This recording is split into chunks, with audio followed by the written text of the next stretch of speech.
Hey everyone! Ready for a deep dive into some seriously delicious holiday treats? Oh yeah, we're talking Christmas desserts We're today. going to be exploring best Christmas desserts, an article from the Cooker Diary blog. Just came out a few days ago on October 30th. So whether you're a baking pro or just starting out, This deep dive is for you. we're going beyond just listing off recipes. We're going to break down those techniques Talk about the history. and maybe even a bit of the science behind these festive treats. So get ready to become Christmas dessert connoisseurs. That's right. The article has a really diverse menu. Oh yeah, it does. From those cute little mini Christmas cakes you soak in brandy. All the way to that really elegant French bûche de Noël. Oh, and we can't forget those simple but delicious Russian tea cakes. It's interesting, isn't it? What's that? How different cultures celebrate with such different desserts. I know, right? Some are all about fancy details. And others are more about that rustic, homemade feel. Yeah, exactly. Let's start with the ones that just scream Christmas. Okay, sounds good. You know those showstoppers that instantly make you think of the holidays? The classics. First up, mini Christmas cakes. Love those. Now, we're not talking about your grandma's fruitcake here. Definitely not. These are individual-sized, perfect for gifts, And they're tacked with so much flavor. and that flavor comes from a pretty special technique. Yeah, it does. Soaking the dried fruit in brandy. For 2 to 3 days. Oh, yeah. Imagine those plump raisins and currants, And those jewel-toned cherries. all soaked in brandy. This technique goes way back. Oh, yeah. It's not just about preserving the fruit. It's about infusing it with flavor. Transforming those dried fruits into something amazing. You get a depth and richness you just can't get with quick soak methods. It really makes a difference. It's like a culinary time machine. Taking us back to a time when patience was key in the kitchen. I love that. Okay, so from time travel, let's whisk you away to France Ooh la la. to try a bûche de Noël, which means Christmas log. It's a visual masterpiece, It really is. designed to look just like a snow-covered log. I know. It's a staple of French Christmas traditions. So picture this. Hmm. A delicate Genoise sponge cake. It's known for being super light and airy. That's rolled up while it's still warm to make that log shape. And the filling. We're not talking ordinary whipped cream here. Oh, no. This is stabilized chocolate whipped cream. Interesting. You use gelatin or cornstarch to make sure those pretty swirls hold their shape. Wow, that's attention to detail. It is. And to make it even more festive, you often see it decorated with meringue mushrooms. And holly leaves. It's definitely a showstopper. Yeah. Okay, let's switch gears now All right. to something a bit more rustic and comforting. Russian tea cakes. Oh, yeah. Those little snowballs of buttery goodness. They're a classic for a reason. And you can get so creative with them. How so? Well, the traditional way is just to dust them with powdered sugar. Yeah, to look like snow. But you could fill them with chocolate ganache, for example. Oh, decadent! Or roll them in chopped nuts for some crunch. Yeah. So many options. They're like edible snowflakes. Each one unique and delicious. And the best part, they're surprisingly easy to make. Which is always a plus during the holidays when things are so busy. Absolutely. Okay, let's move on to the creamy indulgences now. All right, let's do it. These are the desserts that are rich and decadent. Definitely satisfy any sweet tooth. Oh, yeah. First up, we have Chantal's New York cheesecake. Chantal's. Now, a classic New York cheesecake is already amazing, right? Absolutely. But this one has this intriguing name. Yeah, it does make you wonder. Who is Chantal and what makes her cheesecake so special? I know, right?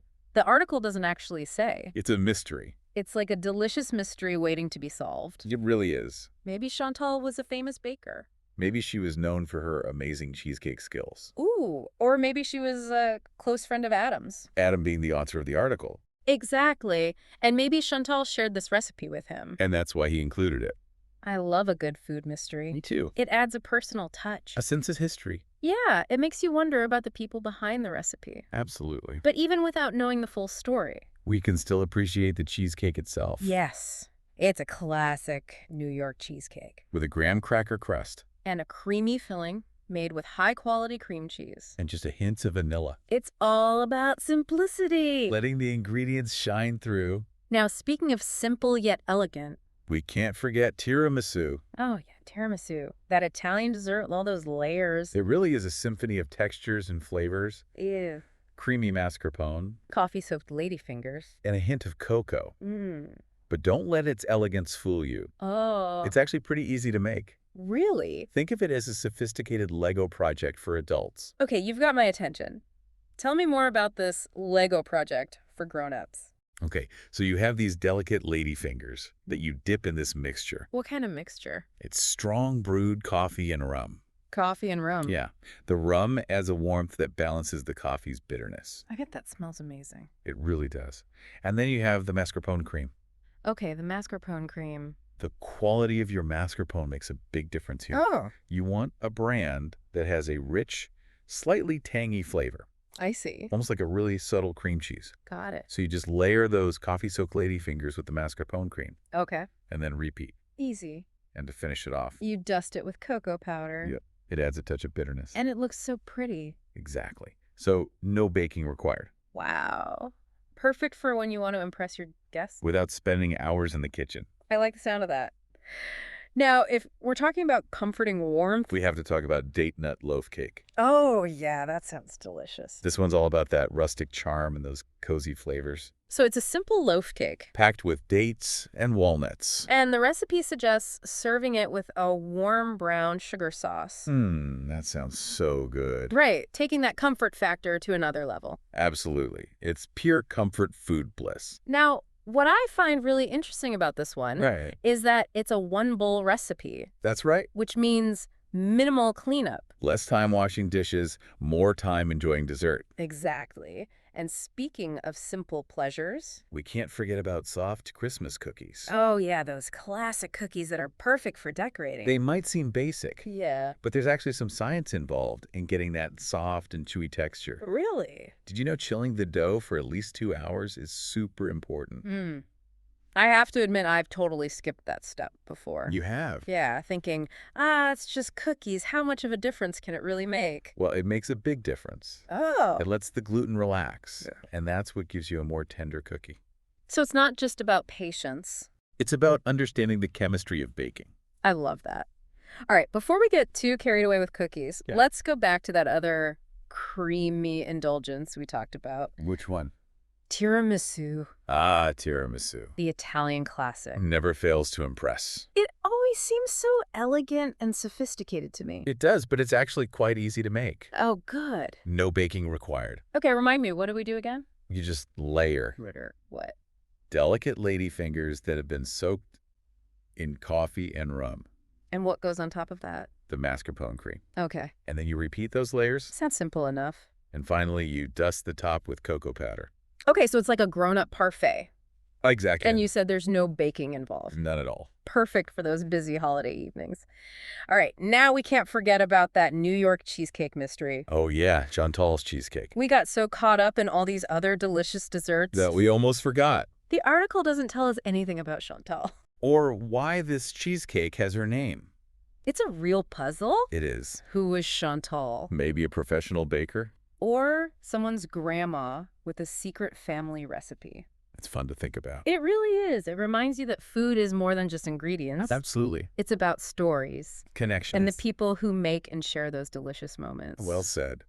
So, even though we might never know the true story behind Chantal's cheesecake, I know, we right? can still appreciate the delicious legacy she's left behind. Absolutely. Now, before we wrap up this segment, I think it's time we finally explore those mini Christmas cakes. And that brandy soaking technique. I'm fascinated by the history and the science behind it all. Me too. So lead the way. I'm ready for a flavor journey through time.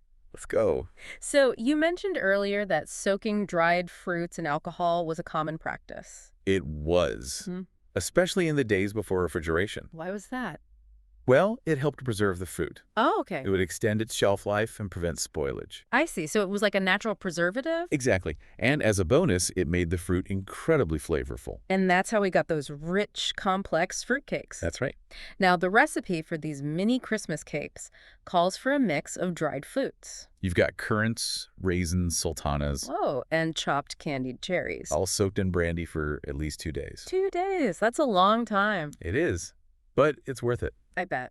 The brandy isn't the only thing that gives these cakes their amazing flavor. What else? You also have orange and lemon zest. Oh, that sounds lovely. They add a citrusy brightness that cuts through the richness of the brandy and fruit.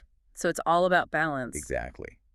And don't forget about the spices. Oh, right. Warm spices like cinnamon, nutmeg, and cloves. I bet that smells amazing. It really does. It's amazing how much goes into these seemingly simple cakes. I know, right? It's a reminder that sometimes the best things in life take time and patience. Well said. Now, we've covered a lot of delicious ground today. We have. From brandy-soaked fruitcakes to elegant French logs. And the mysteries of Chantal's cheesecake. But we still have more to explore. I'm ready for it. Me too. Let's take a quick break and come back for more Christmas dessert delights. Sounds good to me. So we're back. Ready for more Christmas dessert goodness. You bet. I'm still dreaming about that brandy-soaked fruitcake. Oh yeah, that one's a classic. But for now, let's switch gears a bit. Okay, what do you have in mind? How about something a little more rustic? Ooh, I like where this is going. Let's talk about date nut loaf cake. Oh, yes. That sounds perfect for a cozy night in. It is. It's simple. It's comforting. And it's packed with flavor. Dates and walnuts, a classic combination. And what's that the recipe suggests serving it with? Warm brown sugar sauce. Oh my goodness. Imagine that warm, gooey sauce drizzled over a slice of that moist cake. It's like a warm hug in dessert form. Exactly. Pure comfort food bliss. What I really like about this one is that it's a one-bowl recipe. That's right. Super easy to whip up, even when you're busy. Less time washing dishes, more time enjoying dessert. Couldn't agree more. Speaking of simple and satisfying. Oh, you know what's coming next. Those soft Christmas cookies. Just begging to be decorated. Those are the cookies that take me right back to my childhood. Me too. Baking with my family, getting frosting everywhere. And making those edible masterpieces. Exactly. Even if they were a little lopsided sometimes. They were made with love. But you were saying something earlier about the science of baking. Oh yeah, those soft cookies. They may seem basic. Right. But getting that perfect texture is kind of scientific. Okay, how so? Chilling the dough for at least 2 hours is key. Really? You know, I have to admit, What's that? I've totally skipped that step before. You have? I just thought, it's just cookies. How much of a difference could it really make? Well, it makes a big difference. When you chill the dough, the gluten relaxes. Okay. And that's what gives you those soft, tender cookies. So it's not just about being patient. It's about the chemistry, the science of baking. That's fascinating. I'll definitely be chilling my dough from now on. Good. Now, before we move on, Yeah. remember that other creamy indulgence we talked about? Tiramisu. That's the one, the Italian classic that always impresses. It always seems so elegant and sophisticated to me. I know, right? But you know what? What? It's actually quite easy to make. Oh, that's good news. No baking involved. Okay, walk me through it again. So first you take those delicate ladyfingers Yeah. and you dip them in a mixture of strong brewed, coffee, and rum. Coffee and rum? The rum adds a subtle warmth that balances the coffee's bitterness. Oh, I bet that smells divine. It does. And then you have the mascarpone cream. The heart of the tiramisu. Exactly. And using good quality mascarpone is really important here. I can imagine. You want one that's rich and slightly tangy, almost like a subtle cream cheese. Okay, I'm taking notes. Then you just layer those coffee-soaked ladyfingers with the mascarpone cream. And then repeat the layers. Exactly. And to finish it off, you dust the top with cocoa powder. It's like building a delicious tower. It is a grown-up parfait, you could say. And no baking required. I love it. Now, before we get too carried away, That's up. whatever happened to that New York cheesecake mystery? Oh, Chantal's cheesecake. We got so distracted by all this other deliciousness. We did. It's like a culinary mystery novel. It is. The article doesn't tell us anything about Chantal. Why this cheesecake has her name, who she was. It's a puzzle. Maybe she was a professional baker, famous for her cheesecakes. Or maybe someone's grandma passing down a treasured family recipe. It's fun to speculate. It really is. Yeah. It reminds you that food is so much more than just ingredients. It's about stories, connections. And the people behind those delicious creations. Exactly. And even though we might never know Chantal's story, True. we can still enjoy her cheesecake legacy. Absolutely. Okay, so I Yeah. think it's finally time to tackle those mini Christmas cakes. And that brandy soaking technique. Let's dive into the history and the science behind it all. All right, let's go back in time. So, as I mentioned earlier, Yeah, soaking dried fruits in alcohol was a common practice before refrigeration. to preserve them. Right. Exactly. It helped extend their shelf life and prevented spoilage. Like a natural preservative. And it also made the fruit incredibly flavorful. So that's the secret to those rich, complex fruitcakes. That's a big part of it. Now, for these mini Christmas cakes, Yeah. you soak a mix of dried fruits in brandy for at least 2 days. Currants, raisins, sultanas. And those chopped candied cherries. 2 whole days. That's dedication. It is, but the flavor's worth it. I bet it is. But the brandy's not the only thing that makes these cakes special. Yeah, what else? You also have orange and lemon zest in there. Ooh, for a citrusy kick. Exactly. It adds a brightness that cuts through the richness of the brandy and fruit. It's all about balance. Precisely. And let's not forget the spices. Oh, right. The spices. Warm, fragrant spices like cinnamon, nutmeg, and cloves. I bet that smells heavenly. It does. It's like Christmas in a cake. It's amazing how much thought and care goes into making something that seems so simple. I know. It's a good reminder that the best things in life often take time and patience. Absolutely. So we've covered rustic loaf cakes, elegant tiramisu, Mysterious cheesecakes and time-honored fruitcakes. and we still have so much more to explore. But let's take a quick break, Okay. and then we'll delve even deeper into the world of Christmas desserts. Sounds good to me. All right, we're back for the final leg of our Christmas dessert deep dive. I have to say, my sweet tooth is pretty satisfied after all those delicious recipes. Mine do. But before we wrap things up completely, Yeah. I think we should take a step back and look at the bigger picture here. You mean like beyond just the individual dessert? Exactly.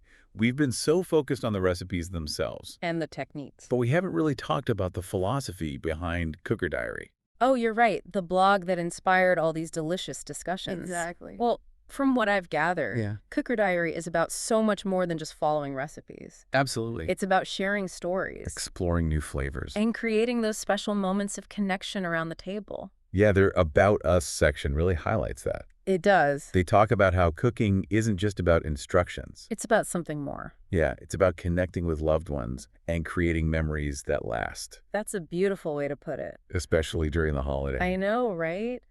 Food has this amazing power to bring people together, It really does. to spark conversations, to create warmth and belonging. Think about those soft Christmas cookies we talked about. Oh, yeah. They're not just a treat. What are they then? It's an activity, something that gets everyone involved in the kitchen. From the youngest to the oldest. Exactly.